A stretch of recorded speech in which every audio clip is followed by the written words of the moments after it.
What's up, everybody? Welcome back to another episode of the Arnies. We are three immortal ninjas out for revenge. I'm Matt Johnson, and I'm not going to be tacky and y'all get over here, but just know that I really want to. And I'm Keith Baker, and I need to protect my bloodline. And I'm Austin Terry, and I just want to unlock my arcana. On today's show, we'll be discussing the 2021 film reboot of Mortal Kombat. Based on the video game franchise of the same name, which started in 1992, Mortal Kombat has become one of the most successful fighting franchises in the history of video games, and one of the highest-grossing media franchises of all time. Before we get into that, Austin, let everybody know about our bonus series that just wrapped up. That's right, we just finished covering all episodes of The Falcon and the Winter Soldier, or maybe we should say Captain America and the Winter Soldier. So if you didn't know, we did break down each and every episode while that season was premiering. Be sure to go back on your podcast feeds a little bit to hear our thoughts.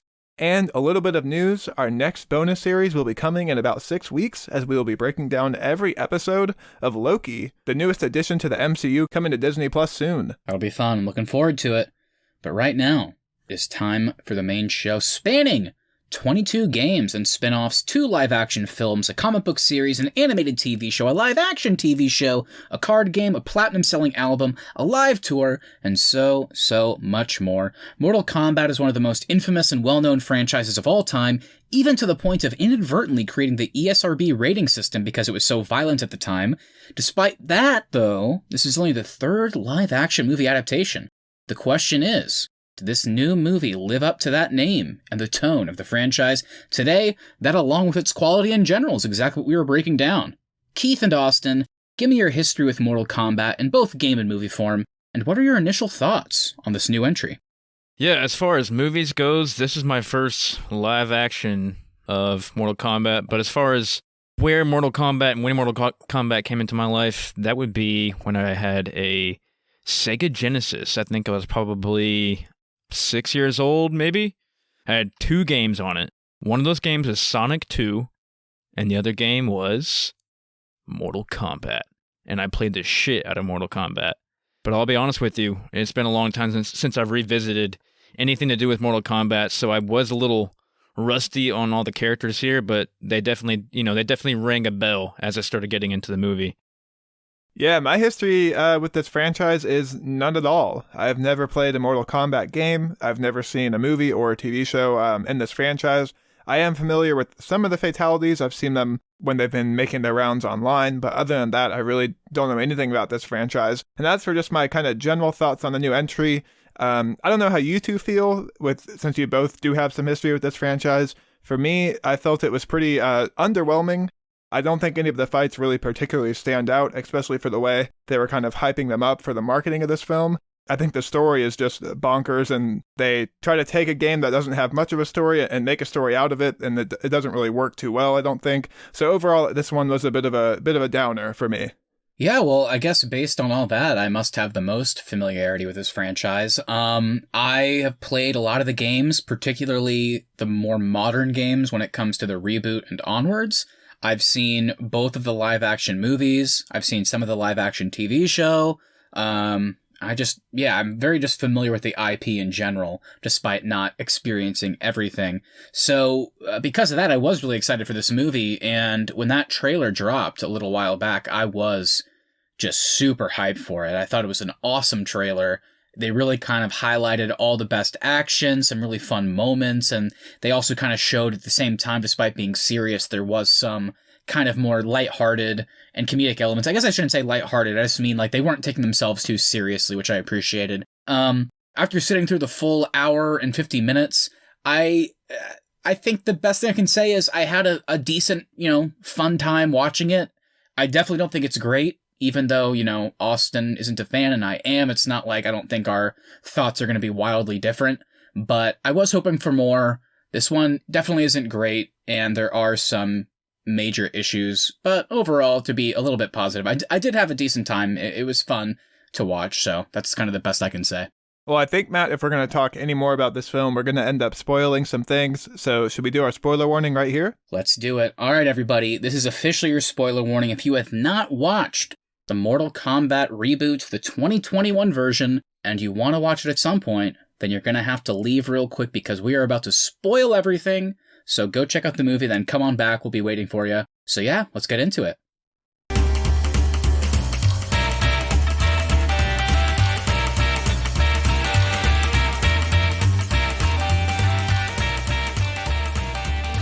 So Keith, you mentioned that it had been a while since you had been in the Mortal Kombat world, so maybe some of these characters will sound familiar, maybe some of them won't, but regardless, how about you run us through the casting crew and we'll see what you remember.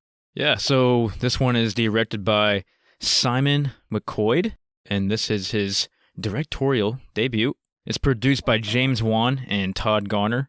Screenplay by Greg Russo and Dave Callahan. They also wrote The Expendables, Godzilla, Zombieland 2, and then oh man, I can't even say it, Wonder Woman 84. And actually, Keith, all of those credentials are just for David Callahan. This is actually Greg Russo's first produced movie writing. He actually has a few other video game content coming up. He'll be making a Saints Row movie and a Space Invaders movie as well, and he's the lead writers on those. Neither of those will happen. Money on it right now. Saints Row, that'll be interesting. It won't, Keith. It won't happen. No way that movie gets made. If we have not had a Grand Theft Auto movie, we are not going to have a Saints Row movie. Movie score composed by Benjamin Wallfish. And of course, based on Mortal Kombat and the characters created by Ed Boon and John Tobias.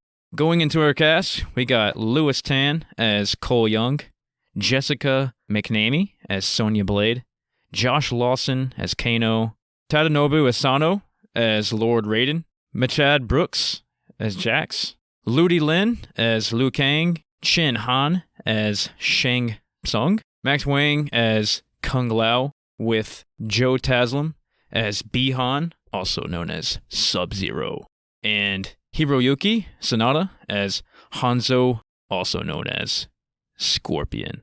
That's it for the casting crew. Any highlights, negatives, in-betweens? What do you have?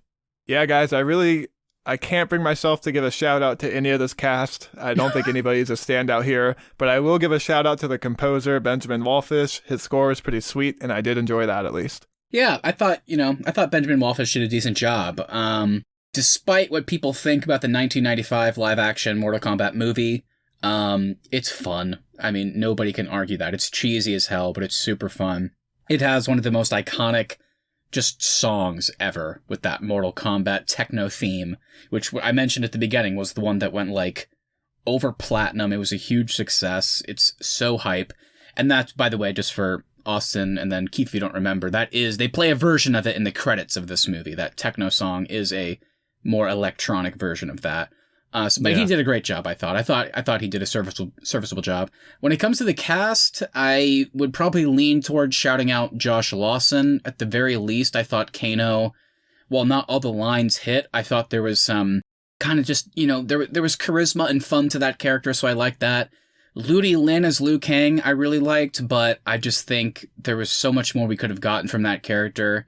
And I guess I would close out, I thought Joe Taslim and Hiroyuki Sanada did a good job, but we should have gotten way more Hiroyuki Sanada as Scorpion, I thought. So what did you guys think about our leads then? Louis Tan and Jessica McNamee as Cole Young and Sonya Blade. I thought McNamee was solid. I thought Louis Tan, who's a great fighter, I thought he was pretty bad, to be honest. I thought they were both kind of bad.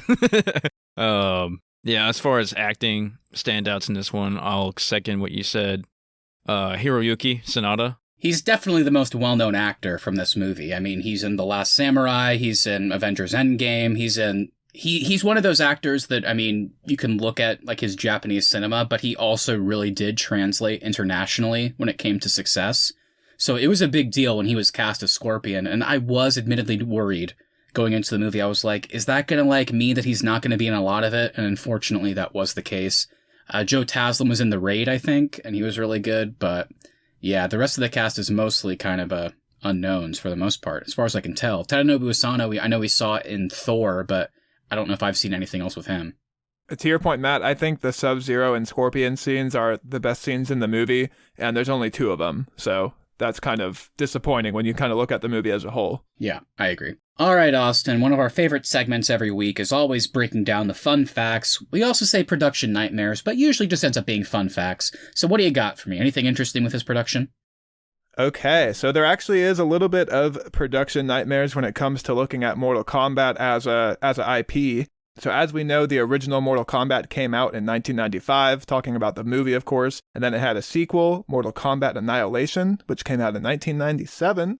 A trilogy was planned, but the third film was canceled after a poor reception and performance for Annihilation. And just to put that in perspective, Annihilation currently has a 2% on Rotten Tomatoes. Yeah, that movie's pretty horrific. They recast pretty much everybody from the first one, but they still like pretended like it was the same story.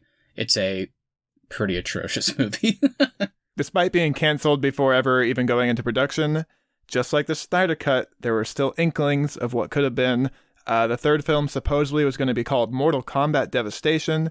It was rumored to retcon Annihilation and bring back the original cast from the 1995 movie. However, those plans would never materialize. The film would stay in development hell until Warner Bros. Acquired NetherRealm Studios and the rights to Mortal Kombat in 2009. In 2010, there was a viral fan-made short film called Mortal Kombat Rebirth. It was directed by Kevin Tanchurin, and it was his pitch to Warner Bros. For a feature film. And Warner Bros. Actually greenlit the project and was expected to release the movie back in 2013. However, the project would go through numerous delays due to budget constraints, and Tanchurin would eventually quit the film by October of that year.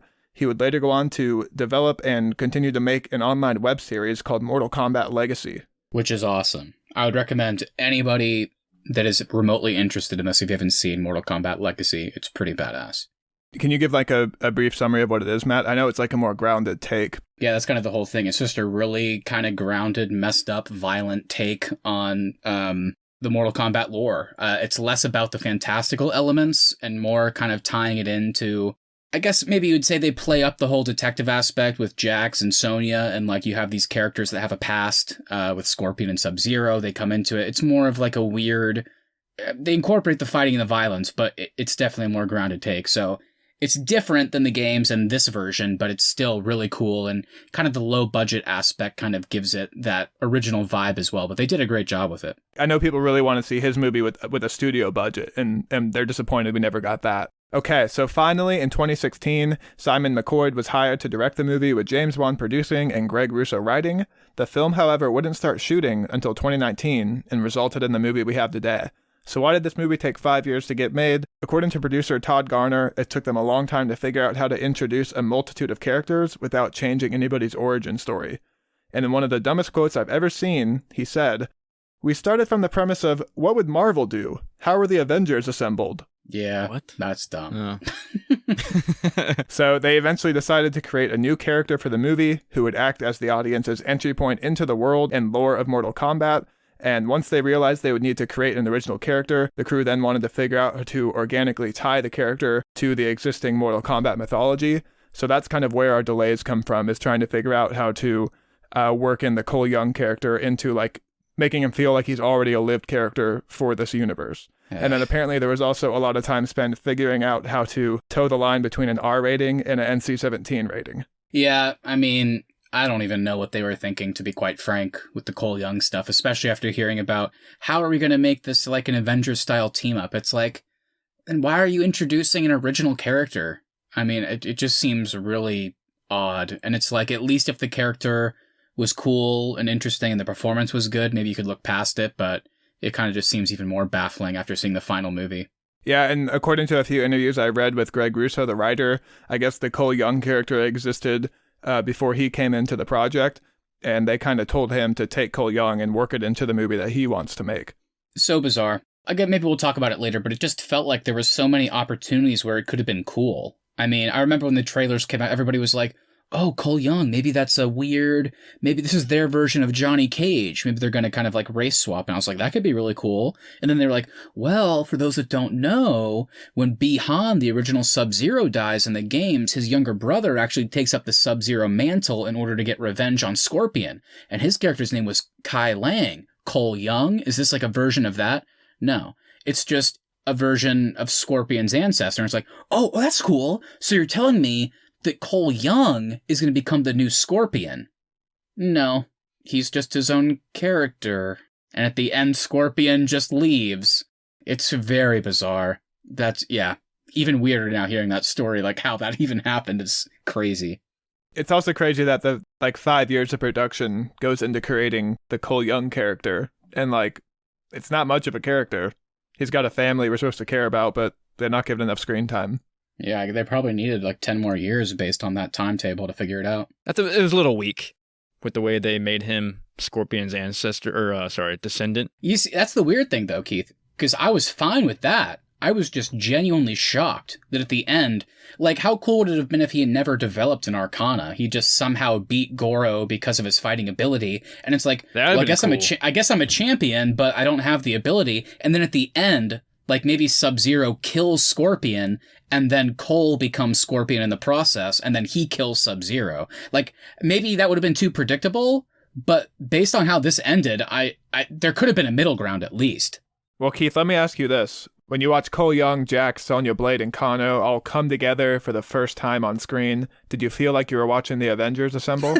Oh, you know it. Hell yeah. Hell yeah. Okay, well, that's what I've got for the production stories. Matt, please tell me what the critics think about 2021's Mortal Kombat. Yeah, man. So much interesting stuff with this movie. I am genuinely curious, based on the box office that I'm about to get into. I think they're going to get a sequel, but I'd also be curious, to find out why did they not focus on the actual titular, Mortal Kombat tournament for this one? Yeah, that's an issue we gotta talk about, because they spend the whole movie telling us about the tournament, and then we never see the fucking tournament. I know! Definitely sequel setup for sure, but we'll see. Regardless, it sounds like they're going to get one, because the box office, Mortal Kombat has grossed $52 million. Its budget was only $55 million, so they're doing great. So considering the fact that this just opened, and that doesn't even include the HBO Max numbers, this movie is an undeniable fucking hit. The critical reception, we have a 55% on Rotten Tomatoes. The site's critical consensus is largely for fans of the source material, but far from fatality. Flawed. Mortal Kombat revives the franchise in appropriately violent fashion. Kind of the consensus pros where there was some comedy and fun, which was found in the over-the-top violence. We had a competently made B-movie. Nobody agreed that it was a great movie, but it was a B-movie that was well made. Josh Lawson I saw as Kano. They felt that he kind of nailed the tone overall. Fans of the franchise may be able to kind of appreciate the elements of the video game origin story, dialogue, and fight scenes. And then just in general, a lot of the action scenes I saw were being praised as at the very least engaging and fun. We do have a lot of cons, though. A lot of the action, people were saying, was hindered by CGI effects. In general, we had a very weak script that was trying to serve way too many characters at once. Austin already mentioned it, but Cole Young being this weird original character that was the focal point of the movie seemed like an odd choice, and frankly, I was seeing people that said he was just kind of bland and boring, unfortunately. And that was kind of what we had for the cons. So we definitely had some pros, but some pretty serious cons in terms of important elements. So what do you guys think of all that? Honestly, I'm really surprised to hear that the budget is only $55 million, not because I think the movie looks great, but because Kevin Tunchurin's movie was only expected to be 40 to 50 million, and they had budget issues and could never get that project off the ground. So if Warner Bros. Really only had to go up to 55 million to get a Mortal Kombat movie made, I'm surprised Kevin Tunchurin lost out on his film. And to that point, I mean, regardless of what we think about the movie in full, I do think that the movie that we got looks very impressive for a $55 million budget. So I will say that. And I would imagine that means that since obviously it's been an opening weekend and they've already made their money back, which, by the way, James Wan producing, that's literally what the guy is known for in the industry. He makes money like nobody else in terms of a profit on a movie with his horror movies and just everything else. But yeah, we're going to get a sequel for sure, and I'm sure they're going to up that budget significantly. Maybe that will help when it comes to the CG and the fights and everything, but I'm not sure. Well, your caveat, though, is you said for a $55 million budget movie, and I think that's the key there, because I don't think this movie looks very good. I think all of the CGI is, barely passable as, being a budget movie. I think it looks pretty bad. And my biggest criticism that I agree with is a lot of the hand-to-hand stuff should be cooler, but because they then try to add in all of the CGI stuff, it ends up looking poor, and they have to cut at weird times so then they can work in CGI later. And I just don't think you get, a really great fight other than the opening sequence in the movie. Which was the most practical. I can agree to some of that. I know what I was hoping for, and I guess this would be fan service, but with playing the games, you would kind of hope for this when seeing a Mortal Kombat movie, and that is whenever they're fighting, I'd want to get like a wide shot, just like we had with the video games, where, you know, it's more of like a horizontal view of them fighting and with them both in the same frame and just watching them go to town on each other. I was really hoping to see some of that, especially when it comes to what they were talking about with the tournament or whatever. I was hoping we were going to get some of those shots if we were able to get to the tournament at all with the story. Yeah, I think additionally, I can agree with the praise for Kano. I don't love that character, but he at least gives, I think, the strongest performance in the movie. And the bit about fan service, I actually read an interview with Greg Russo where he was saying that he wanted to make this movie for the fans and he was trying to work in fan service without taking away from the story. So I think he would, even though it's a criticism, I think he would actually probably be okay with that as a criticism. I think before we get into our next segment, I do appreciate that this is a mid-budget movie because those don't really exist anymore. Either the movie costs $100+ million to make or it's an indie. Yeah, I just appreciated that we got a movie. I agree with what Austin was saying that, like, yeah, it doesn't look great in general, but for what what it cost, I do think it looked good. So I was able to kind of separate that a little bit. So that's all I could really say before we get into our whole break it down segment. Okay, well, Matt, let's get into Can We Break It Down right now. Let's do our plot summary. All right, guys, it's time to bring back our time limit format since I think this film pretty much warrants it. Austin, since you're new to this franchise, I want you to walk us through the opening scene. Since this is something that fans had been waiting for, in 15 seconds or less, walk me through the initial Scorpion and Sub-Zero confrontation in 1617 Japan. Okay, so we open up in rural Japan. We meet Hanzo and his family. Hanzo leaves to get some water, and while he was gone, Sub-Zero murders his family, and then tries to come after Hanzo as well, saying he wants to eliminate his bloodline. Perfect stuff, perfect stuff. He dies in the process, unfortunately.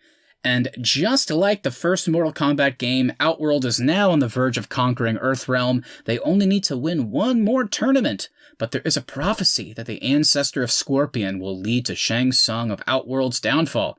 Keith, tell me why Cole Young is important. Tell me about what happens to his new friend Jax, and his meeting with Sonya. Also, 15 seconds. Yeah, so Cole Young is the descendant of Scorpion, and he's also marked as the one chosen to fight for the Earth Realm. His meeting his new friends Jax and Sonya. Jax actually gets his arms broken off by Sub-Zero, and Sonya leads him to her hideout where he then meets Kano. Ooh, right at 15 seconds. Good job, Keith. Sonya, of course, then teaches Cole about the Mortal Kombat tournament, and we meet Kano, like Keith said, another marked champion, but not one that deserves it, as they say. They end up killing Reptile, an assassin sent by Shang Tsung, and they make their way to meet Lord Raiden so they can find out about what the hell is going on. Austin, tell me about the whole gang meeting up with Liu Kang and Raiden in addition to Shang Tsung, trying to cheat the whole system of the tournament by killing them before it even starts. Once again, 15 seconds. Okay, so they arrive at this ancient temple where the champions of Earth, typically in the past, would go to seek out and unlock their arcana. Liu Kang and Raiden decide to put them through kind of training by combat to see if in the heat of battle they will unlock their arcana. And unfortunately, Shang Tsung shows up with his army and tries to defeat them before they can unlock their arcana and maybe enter the tournament. There you go. That bastard. I knew he would pull that. Also, guys, Jax is here, by the way. So, Keith, I'm going to go ahead and give you 10 seconds to tell me about any highlights from the training scenes for our champions to unlock their arcana, which will give them special powers to help them win. Anything stand out to you? Yeah, I guess the biggest standout here is that Jax's mechanical arms turned into even better mechanical arms. That's right, that's right. I will say the best part of this entire scene was when Liu Kang did the spamming of the sweep kick, and then on the third time, Kano jumped over, then was like, oh fuck, and then fell and got sweeped. That was one of my favorite parts of the movie. And one thing I forgot to add, I know I'm past my 10 seconds here, is that Kano gets really mad at dinner, and he finds out he has a laser eye. He does indeed, just like the games, just like the games. So Austin, I'm going to go ahead and toss an action scene your way. 15 seconds for you to tell me about all the characters losing their fight, Kano defecting, Kung Lao doing his fatality, getting killed by Shang Tsung in the process, and our characters escaping with Raiden. I guess it's up to you. What do you want to tell me in 15 seconds? I guess really here we get the coolest scene of the movie, which is where Kung Lao throws his spinning blade helmet into the ground and slides the winged woman across the saw blade and cuts her in half. And Kano decides to go after Sonya Blade because he's pissed that she had him locked in her trailer, I guess, for a long time. Yeah, I guess that's the reason, honestly. But also, quick little detour here. Austin, I wanted to get your thoughts on Goro, not being a fan of the franchise. Did that CG and just character in general work for you? No, it looked like the shitty orcs from that World of Warcraft movie. Oh, that's a pretty good call. What about you, Keith? Did you like seeing Goro in live action again? It was fun, I guess. He wasn't that menacing though. Like I really didn't feel terrified of him. Seemed like he could be beat up pretty easily. Like he was pretty clumsy. Yeah, Goro is a pretty badass character and pretty menacing in the games. Also, fun fact, in the 1995 film, they did him in live action with kind of like animatronics. So it's actually kind of cool looking going back, at least from kind of that whole just like perspective of how effects used to be done. And here it was just like decent CG, I guess. I was reading an interview with somebody from the crew and they were talking about Goro and they were like, wow, yeah, we really wanted to make him like menacing and scary. And I really think we accomplished that task. No, they didn't. But Keith, I'm going to have to throw something your way in the same scene. You have 5 seconds. I want to get your reaction to Cole Young's Arcana basically being that he gets to wear a weird-looking rubber suit and he gets a blade and a stick. I thought he looked like Aquaman. That was like my first thought. That's all you need to say, I think. That's exactly how bad it looked. So yeah, the gang figures out their plan and decides to fight their enemies one-on-one. I thought it was pretty fun, bloody, and full of fatalities. After that, though, Sub-Zero kidnaps Cole's family to force his hand. They start to fight, but Cole is revealed to be the descendant of Scorpion, and by using his ancestor's weapon, he inadvertently summons him from the Netherrealm. And Austin, you talked about it at the beginning, and I want to hear your follow-up. What did you think of the rematch between Scorpion and Sub-Zero? I'll give you 20 seconds in case you need a little more time. I don't think I need too much time. I teased it at the beginning, but the Scorpion and Sub-Zero fight scenes are the best ones in the movie. This final one's pretty sweet too. I think that blade of Hanzo looks really sweet. They don't give Cole much to do in this fight, though, which is kind of weird. He just kind of gets pushed to the side and is punching ice. He's literally punching ice the entire time. But I also do like the part where he pulls down his mask and breathes fire on the Sub-Zero. Yes, Scorpion's original fatality, where his whole head becomes a skull when he pulls his hood off and breathes fire, so that was fun to see. So, of course, yes, Scorpion leaves after killing his old rival, thanks to Cole, who definitely doesn't speak Japanese, by the way. Did anybody find that weird? Like, he's, like, talking Japanese, and he's talking to Cole, and Cole, I guess the director was like, Cole, look like you know what he's saying. But he also doesn't seem like he does at the same time. It's even weirder, too, because Cole specifically says, hey, man, I'm just a kid from the south side of Chicago. Like, he makes it very clear that he himself does not speak Japanese. Yeah, it's also weird that literally the only words of English that Scorpion knows is "get over here," his most famous line, but other than that, he only speaks Japanese. So Raiden and Shang Tsung promise a rematch, and the whole gang decides they need more champions to prepare for the final battle, leaving our hero, if you want to call him that, Cole Young, to leave for Hollywood to recruit our resident Mortal Kombat series bad boy, Johnny Cage. That's Mortal Kombat. There you go. Da, da, da, da, da, da, da, da.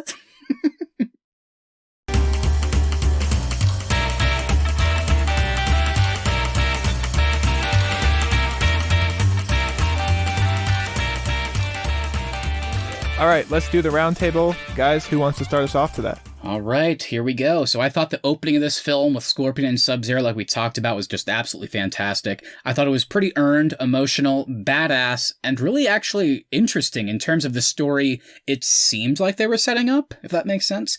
Frankly, I guess I think it's telling that this is the best part of the movie. I'm not sure if focusing the film on this entire aspect and this whole legendary rivalry would have even really made for a better story. I'm not sure if it would, but I do think at least a little bit more of a focus on it at all would have been appreciated. What did you guys think? Honestly, the reason why I loved this opening sequence is because it's not just a one-on-one fight. Like, I like that they put Hanzo in a situation where he has, like, 4 other ninjas coming after him, and he has to use his blade to take them all out. Like, that was my favorite action and choreography of the movie. And then when it does then lead into a one-on-one fight, like, I think that made the action feel more fun, as opposed to later on in the movie, all the characters just get put in, or they choose to be in situations where they only can do a one-on-one fight, and I think that made the action a little more boring for the remainder of the film. Yeah, this opening was pretty badass, and I thought it was going to set the tone for the rest of the movie. Unfortunately, it didn't. It really kind of took a dive after that. But I'll agree with you, Austin. Yeah, the choreography for this fight, for some reason, looked way better than the rest of the fights in the remainder of the movie. Yeah. Yeah, and I was kind of hoping to get more of this world too, like in the ancient, I guess it was ancient Japan, right? I was kind of hoping to get more of that world, because that's kind of like the Mortal Kombat world I knew playing the Sega game. Yeah, that's a good point, Keith, because I kind of thought we were setting up like a feudal Japan like conflict that maybe they were going to find a way to work the Mortal Kombat characters into. I kind of liked it as a prologue, though. I suspected, I mean, like most of the series, it would be modern day. So I was fine with that, but I mean, I also agree with you guys that it definitely takes a dive after this. And I think it would be easy in most situations to say, well, that's because Hiroyuki Sanada and Joe Taslim have like actual combat and martial arts experience. But the crazy part is Max Huang, who plays Kung Lao, Ludi Lin, who plays Liu Kang, Louis Tan, who plays Cole Young, all these people have that same experience. It's just that for whatever reason, their fights kind of sucked in comparison. So I don't know. Yeah, I'm not sure why this one stood out, or if they just spent more time on it, or maybe the writing went more into it, or maybe there was a script issue where like this was initially setting up something more interesting, but then they changed the story later to have Cole Young in it. I just don't know, but all I do know is this opening was pretty badass. Do you guys think Warner Bros. Knew they had a movie that wasn't going to be super well received, and that's why they chose to release the opening portion of this film online first to kind of generate some marketing buzz? Yeah, I do. After seeing the movie, I think that's the case. Yeah, I just wanted more of that. I don't know. The modern stuff didn't do it as much for me. Yeah, it's a shame too, because I mean, I thought even when Sub-Zero was doing CGI stuff, it was all really cool looking. Like watching him like just raise his hands up and then like throw them down, and he basically brings down this frozen ice instead of rain that all crashes on the ground. All of his stuff looked cool. It's just that for whatever reason, I am genuinely shocked that they waited until the very, very end, like the last maybe 10 minutes, if I'm being generous, to reintroduce Scorpion. It just felt weird, because like Sub-Zero couldn't do too much cool stuff leading up to that. I mean, yeah, like watching him break Jax's arms was really cool, but overall, it just kind of felt like he was standing around for the most part. I liked what they did with that Jax thing where Sub-Zero hunts him down. With Sub-Zero, they say, hey, you need to go to Earth and hunt down all these champions. And then he doesn't. Like, I kind of thought we were headed for an interesting, like, It Follows, like, kind of type story where they're always on the move trying to outrun Sub-Zero, but everywhere they go, Sub-Zero hunts one of them down and maybe kills them or incapacitates them. And then we also didn't get that either. So this movie just took so many weird turns that ultimately, I think, just as it goes on, it makes it a less interesting movie. Mm-hmm. I agree, unfortunately. So in addition to all that, I think just in general, a lot of times where video game movies miss the mark is that they still try to make a movie feel like a video game as opposed to focusing on telling a compelling story. I think this one definitely suffers from that instinct with constantly setting up one-on-one fights, filming everything from side profiles, and having characters say shitty one-liners like fight, fatality, etc. I understand all of these are elements of the video game, but at the same time, these are also two separate mediums. So all of this resulted in me feeling like I was watching someone else play a video game as opposed to enjoying a movie. One of the most boring experiences ever is like waiting your turn for a controller to play a game. So what I want to know from you guys is, as two people who are fans of this franchise, did all of these elements work for you guys, or were you just as bored as I was? Yeah, no. They definitely didn't work for the most part. I think the only one from the games that really worked was watching Shang Tsung yell, finish them, or finish him, whatever he said, and then everybody started fighting. That worked. But yeah, watching Kung Lao say flawless victory is hard to translate. Watching Liu Kang off screen say fatality for Kung Lao was stupid as shit. Oh my god. I mean, I will say the others, mostly it was just the one-liners that didn't work. I liked seeing the side profile. I mean, Keith, I feel like you might agree with me. One of my favorite moments of the movie is when it really quickly cut to that side profile wide angle at the end, whenever you see Scorpion standing there with his sword and Sub-Zero has now made his sword, and they stand there for a second. You can see both of them in that wide angle right before they start fighting, just like in the game, which was, okay, I see what you're doing. That was cool. Which is what I did want. I did appreciate that, yeah. I was going to say, yeah, I'm with you, Austin. I don't need them, like, putting everything from the game in here, like, especially the cheesy lines. I'm better off. I think you're better off with actually telling the story than, trying to appease all the fans with just putting all these one-liners and every aspect of the video games in there. And that's kind of my point too, Keith. I think a lot of times when there's a studio or a director who's making a video game movie, I think they always think like, hey, we need to make the video game. We can't stray from that. And I kind of wish whenever we do have these video game properties going into film, I wish they would just take like an interesting story from the game and then develop a movie off of that. I'm not going to a movie to make it feel like I'm playing a video game. Like if I want to do that, I would just go play the game. I totally agree. And if you are going to go that extra step and put that stuff in there, then you have to find the right context for it. It's funny because watching this movie, I was like, wow, it's crazy to say, but the 1995 Mortal Kombat movie did what this one is trying to do with the dialogue a little bit better. Like, Austin, I feel like even you would have appreciated it. In the original live-action movie, the only person that said those lines was Shang Tsung, and in that movie, they did show the Mortal Kombat tournament, so he's kind of like the master of ceremonies, if you will, of the tournament in that version. So, like, whenever somebody wins and it's a flawless victory, it's just kind of him sitting in the chair, like, smirking, like, it was a flawless victory. Or, like, he's, like, screaming, finish them, or fatality. So it worked way better in that context as being kind of like this overseer in a way. Whereas in this movie, it's really weird watching other characters say it right after they do it. Like, that doesn't work at all. Yeah. In the original one, do they set it up kind of like a gladiator tournament where, like, you have the emperor who can say, like, yay or nay for killing? Like, is it kind of that sort of style? A little bit, but it's of course the same situation where like the good-natured characters won't do it and then the bad ones will. So it's still like they can do whatever they want. But the first one really is like they sail off for this mystical island because of Lord Raiden telling them to, because hey, if this crazy Outworld and Shang Tsung win one more tournament, then Earthrealm will be taken over. So Sonya, Johnny Cage, Liu Kang's the main character of the original movie, by the way. They all go over and then they fight, and Liu Kang is who we follow through the tournament fully. And yeah, Shang Tsung's kind of this crazy, maniacal, like, guy that's cheating. He's also, of course, as Keith and I talked about, he's played by the grandfather from Johnny Tsunami, and he's so goddamn good in it. And yeah, here the guy just felt like really weirdly bad. And also I was like, every single line he says it's like the Bane effect. It's like they're making his voice echo. And it's like, why? Yeah. It sounds terrible. Hey, Bono. Yeah, I love that line. Yeah, I think with the right editing or cutting and maybe some slower pacing, this could have maybe made a great pilot to a miniseries. I don't think I'd want to see all these characters and fight scenes go on forever in a full-on, like, 4-season television show, but maybe like 5, 6, 7 episodes. We could have had a little bit more time to build up the characters and the reasons why they were chosen, along with some more badass fight sequences blended in there. It just felt like this was made specifically for the people who play the games. Yeah, I'm personally way more interested in the Scorpion and Sub-Zero, like, opening story. Like, I want to see more of that. I want to see their history. I want to know why Sub-Zero hates Scorpion so much, to the point where he is hunting him down, killing his whole family and his kids. Like, that stuff looks really cool, and I would love to see that movie. I don't really want to see any of these characters and actors again in future films. I was going to say, yeah, I think the acting could have been better. I mean, I think I'm interested in the characters, but the acting in this movie, I mean, I'm not going to lie, I just didn't think it was all that great. Maybe it was the writing that kind of hindered them a little bit, too. You know what this feels like? It feels like a CW movie, in a way. Like, that's kind of how it feels. Yeah. Like the same kind of cheesy lines and acting things that you see on CW shows. It feels like they really took some of that inspiration and used it in this movie. That's a very good point. I feel that for sure. I see that too. And it's a shame because I think it could have been a lot better. And I do think in a lot of ways the movie does get it right in the sense that it balances the whole like over-the-top violence with this kind of just generally cheesy tone with some kind of background lore, which is interesting.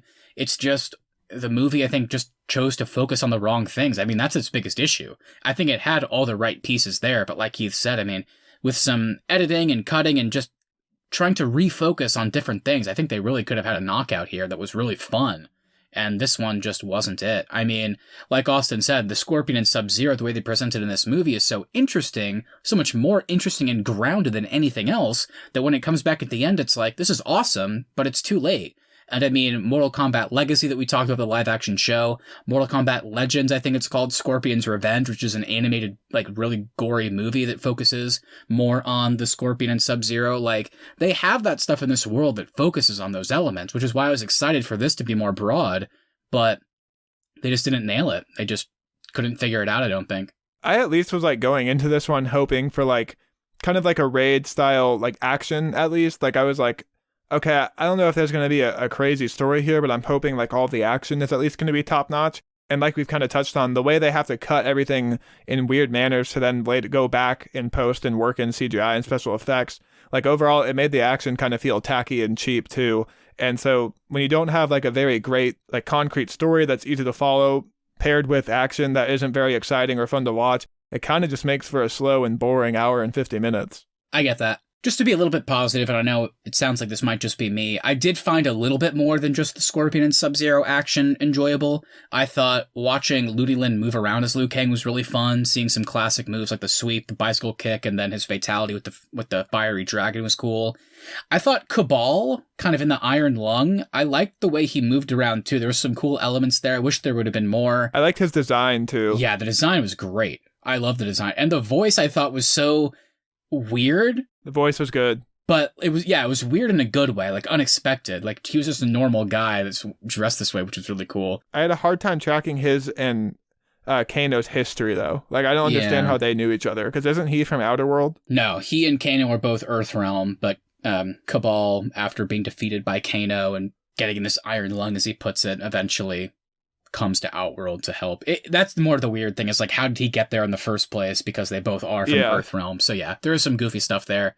The last one I thought was a bit more grounded, and there was a lot of practical cool elements, was the final fight between Kano and Sonya Blade, just in her trailer, like kind of just throwing each other around, like hitting each other with shit, choking each other out, and like him using the eye had some cool elements with her like hopping below the floor and stuff like that. So there was some highlights overall, but just not enough for me, at least. Yeah, I really did enjoy, actually, the Sonya Blade character worked for me more than I expected it to in this movie. I thought she had some pretty good scenes. The thing that I found that was weird, though, with that final fight is, like, she defeats Kano, gets the dragon tattoo or birthmark, whatever it is, and then immediately has her Arcana, whereas it took, like, everybody else, like, a couple days to unlock what their ability was, but hers, she just immediately gets it. Yeah, he's like, whoa, that's cool. She's like, yeah, get from Kano. And like she didn't have to like do anything all that difficult to get it like the rest of them did. And I would say you could make the argument that she unlocked it in the heat of battle, but you can't really make that argument because they've already set up that in order to get the birthmark in the first place, you have to defeat another champion. So theoretically, you're already going into one of these battles without your powers, then you get the birthmark, and then you have to go train to unlock your powers. It was also surprising to me because Sonya Blade in the games is just kind of a badass human with guns and martial arts and stuff. So seeing her develop that Arcana and get that cool power was a pretty cool surprise. I would have liked to have seen it developed a bit more, but I mean, it's still interesting. So we kind of talked about the original 95 movie, despite, again, what the critics and whoever thinks of that. It's a cult classic. It focuses on a smaller number of characters. So I was just curious. I mean, do you guys think that if they had just been a bit more picky and choosy, I guess if you want to put it that way, with the characters they had in this movie, could we have gotten a better film that built up each of those individual characters? And then maybe in the sequel, you kind of open the world up with this tournament and you introduce like all the characters. Like some of them are just kind of throwaways that get killed during the tournament in a fight. But I don't know. I kind of like watching Liu Kang, Kung Lao, and Raiden. I was like, there's elements that I like here, but I would have liked so much more developed because we really only got Cole, Sonya, and Jax in terms of, and I guess maybe Scorpion a little bit in terms of like interesting development. So I don't know. I mean, if you guys had to make a smaller group of these characters, who would you have liked to have seen focused on? Yeah, I mean, we've already said it many times. I mean, focus on Sub-Zero and Scorpion, of course. Get some Rated in there. I like the character of Jax and Johnny Cage from the video games. So I mean, focus on those 4 or 5, and then the rest of them kind of just like you said, Matt, just bring him in later on. That goes back to my point of like maybe having a 4 or 5 episode miniseries where you can slowly actually develop these guys and give them some backstories, because I think that pretty much summarizes the main disappointment with this movie, is that there's a lot of potential here and lots of cool characters, but you're just expected to know everything about them. And people who didn't play the video games, I think it could benefit them if you actually were to explain a little bit of these guys' background. Yeah, I think the biggest mistake they made was showing us that Sonya and Jax have been investigating this mystery for years, but then we don't get to see it. Like I would have rather had this movie open up. Our main characters are Sonya and Jax. They've just defeated Kano or whoever it was that they defeated for Jax to get his tattoo. And then we go from there and we see the whole first movie is their investigation, learning about the lore of Mortal Kombat, learning about how this tournament feeds into Earth maybe being taken over by Outer World. And then we can still be building for this tournament. Maybe the third act, they find Kung Lao and Raiden and go to the temple.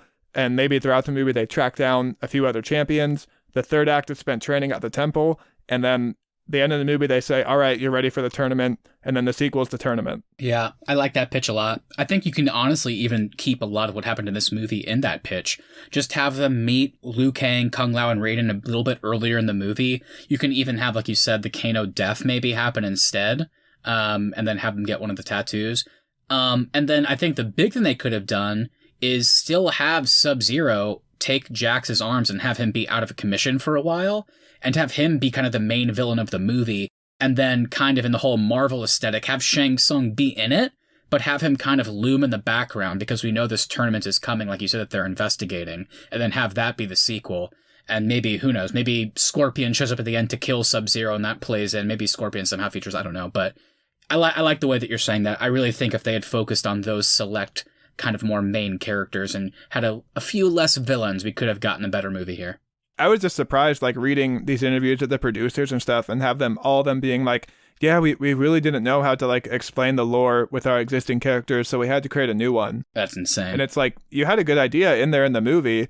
Just take that investigation, turn it into the main plot of this movie, and use that to unveil the lore of Mortal Kombat and why things are happening. And I feel like if we already set this up to be like a detective investigation style movie, then all of these like reveals and lore dumping can happen a lot more naturally, like for the audience to learn about Mortal Kombat. Like as someone like me who went into this film not knowing anything about this franchise, I would have rather come out of the film being like, wow, I know a bunch and I want to learn more about this lore, as opposed to just kind of being bored with this action. Yeah, that's such a great point, Austin, because I feel like one of my favorite scenes was whenever people do exposition in movies, it is usually boring, but I actually thought it was pretty compelling when Sonya was telling Cole Young about what the Mortal Kombat just is based on her findings. I thought that was pretty cool.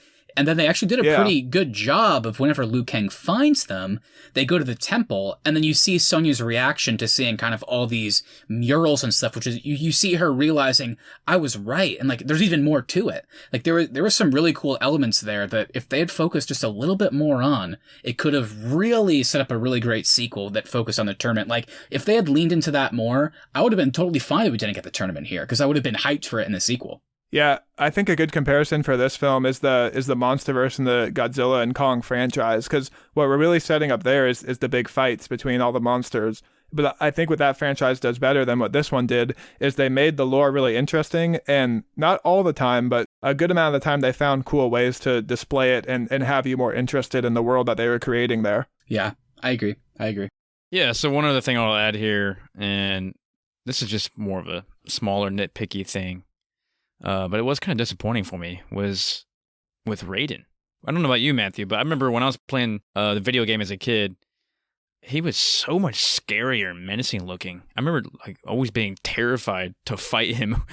Doesn't matter which character I was always scared to fight Raiden. He was just so scary looking.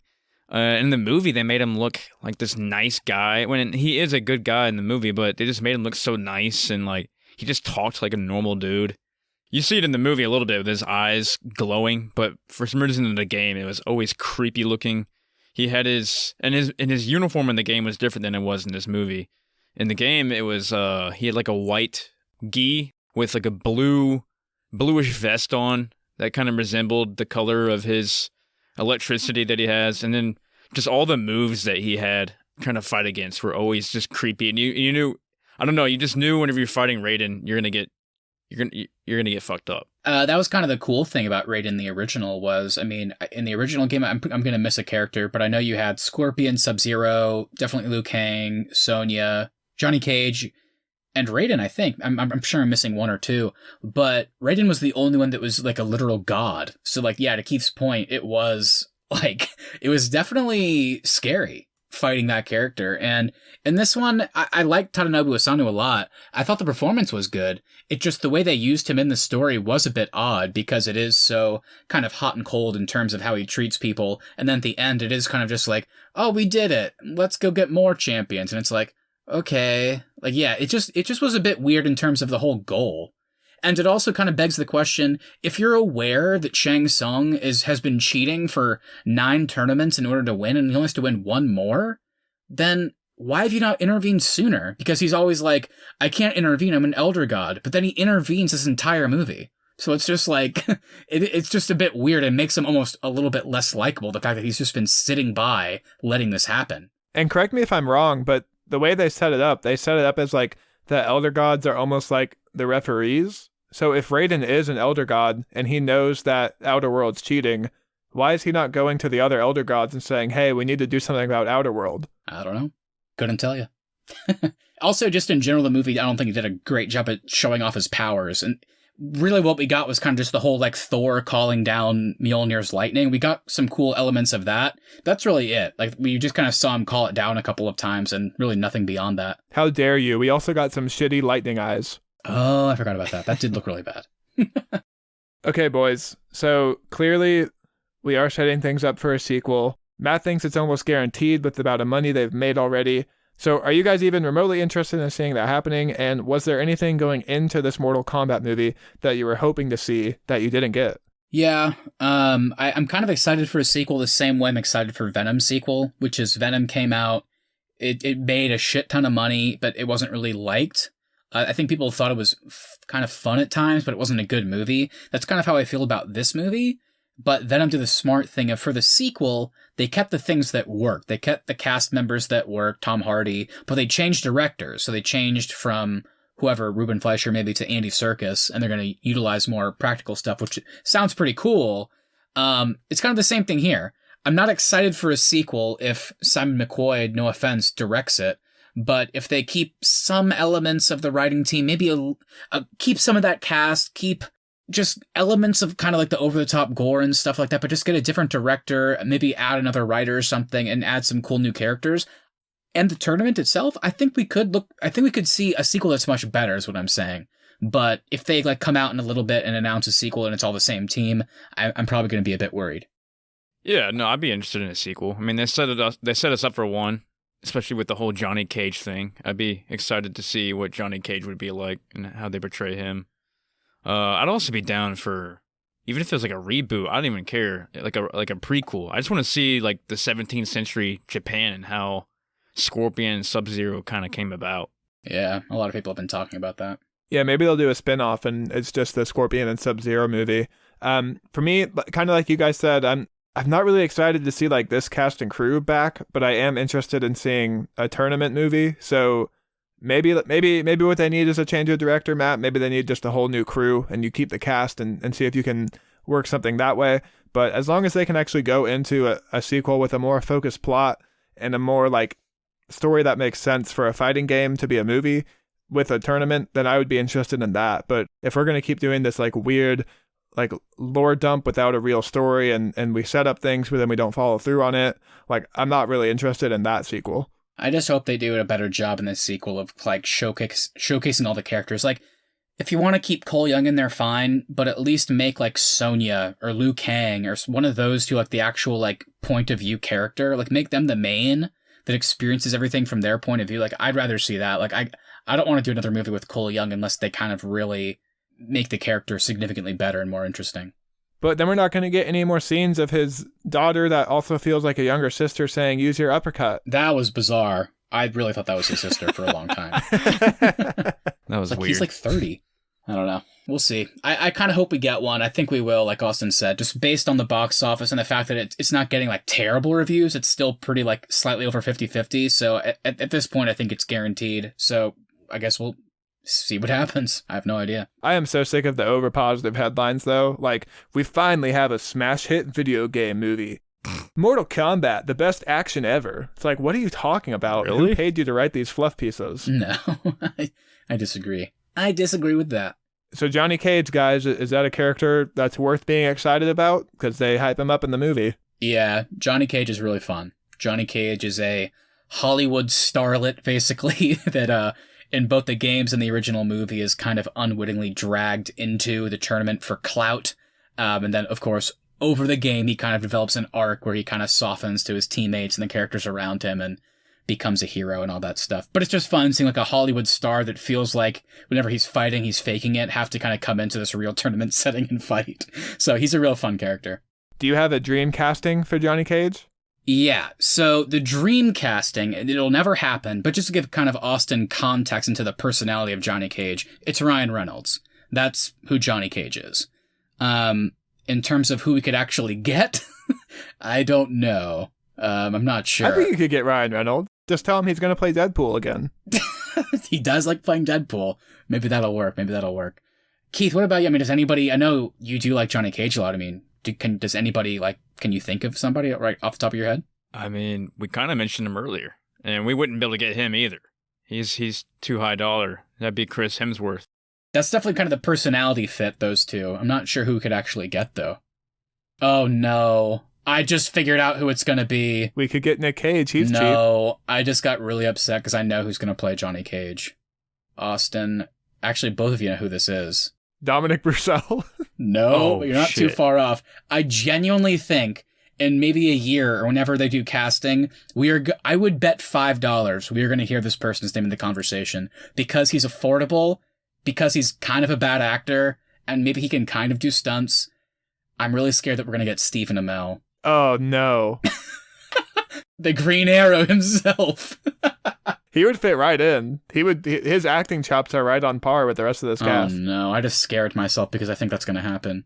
To save my realm. Arcana. Oh, no. Oh, my God. And Keith, Johnny Cage's whole color scheme for his powers, no joke in the games. What color is it? It's green. It's meant to be. Oh, no. Stephen Amell's going to be Johnny Cage. Confirmed. Okay, so we are going to start closing out the show now, but we do, of course, need to do our Arnies Podcast Awards. If you're new this week, this is a segment where we give an award to anything in this episode. Keith always starts us off. Keith, what do you got for us today? Worst helicopter escort goes to Kano.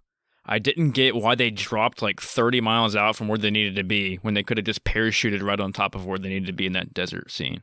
They literally parachute and have to hike. It's a great call, Keith. Made 30 miles. Sense. It's like just drop where you need to drop at. Kano. And he has like a GPS tracker too. So he's he knows where he needs to go. So just show that to the pilot. Yeah. I'm not sure if this is going to make for a good award format, but I think I'm just going to call this award There's Fabric, ... And I'm going to implore our audience to go back and check the 1 hour, 35 minute, and 40-second timestamp. Because if you watch when these characters are exiting the fighting cage ring, you can clearly see that there is literal fabric that they're stepping on. It crinkles as they walk, and it's supposed to be like the snow from Sub-Zero. But this movie had such a cheap budget that they forgot to edit that out in post. Yeah, that is true. You did tell us that, and we went back and looked. Or at least I did. And it was pretty funny. Because it was pretty blatant when rewatching it. That is something So movies bad. do for, because it's like, obviously, they're fighting on mats. So they don't, like, break their bodies every time they fall. But it was like, wow, that's really noticeable. And later on, too, in that same scene, if you look at the lockers, you can see it's just a plastic tarp that they put over for the ice effect. I love it. $55 million, baby. We got to save our money. Okay, Matt, please close out the show today. What is your award? My award is going to a lost soul. To someone that perished, in my opinion, way too soon. And the award is for the best boy that we need back in the sequel. And it's going to my main man, Cabal. He looks cool. He talks cool. He fights cool. He moves cool. We need to see more of this guy in action. That's all I'm saying. I agree. I'm going to add on to your award and say, give us a Cabal movie, because I'd be down for that. I'm in. What about Goru? You guys want him back? No. Are you sure? No. What if Cole Young fights him again wearing his weird rubber outfit? Only if Stephen Amell fights him. Okay, I'm down for that. Johnny Cage did fight Goro in the 1995 movie, Austin. It sounds like that movie answers all of your questions. I don't know. Maybe I'll have to pick that for my favorite movies, even though I've never seen it. Ooh, I'd love to. Okay, everybody. Well, that is going to do it for us today. Thank you so much for listening. If you've enjoyed this episode, please make sure you hit that subscribe button so you never miss any of our upcoming content. Also, if you wouldn't mind sharing us with a friend, that really is the best way to help us continue to grow this show. At the Arnies is our social, and the Arnies.media is the website. We'll be back next week for the finale and our look back at the MCU Phase 1. Time to break down 2012's The Avengers. It's going to be fun. We've been building up to it. I'm excited. How do all these movies rank? Will the Avengers hold up? I guess we'll see. We also, keep in mind, did our Best Pictures bracket recently, so go check that out if you want to know what is the best picture of all time. Keeping with that MCU formula, though, like also mentioned at the top, we did wrap up our most recent bonus series with The Falcon and the Winter Soldier. Check that out. Loki's coming soon, and we actually are. HBO Max gave us Mortal Kombat, gave us Godzilla vs. Kong that we talked about. We have tons of upcoming new releases as well, so stay tuned. I think we're going to be talking about some of them pretty damn soon. And check us out on Instagram at The Arnies. Feel free to direct message us your thoughts on this episode and upcoming episodes. Like Matt said, please go back and check out our Falcon and the Winter Soldier. We just wrapped that up. And catch up on our MCU Phase 1 series. We just had Captain America come out, and we're going to be moving into the Avengers soon. And now that we just finished up reviewing Mortal Kombat, please tell us your favorite Mortal Kombat character that you enjoyed playing as back in the day, and which game system that you played it on. We'd like to hear it. Well, Keith, you know that they're still making the Mortal Kombat games, right? They didn't just stop with your Sega Genesis. I know. That's why I'm asking, which game system have you played them on? Yeah, Austin, you asshole. All right, everybody. Well, that's going to do it for us today. Have a great week, and we'll talk to you soon. Get over here!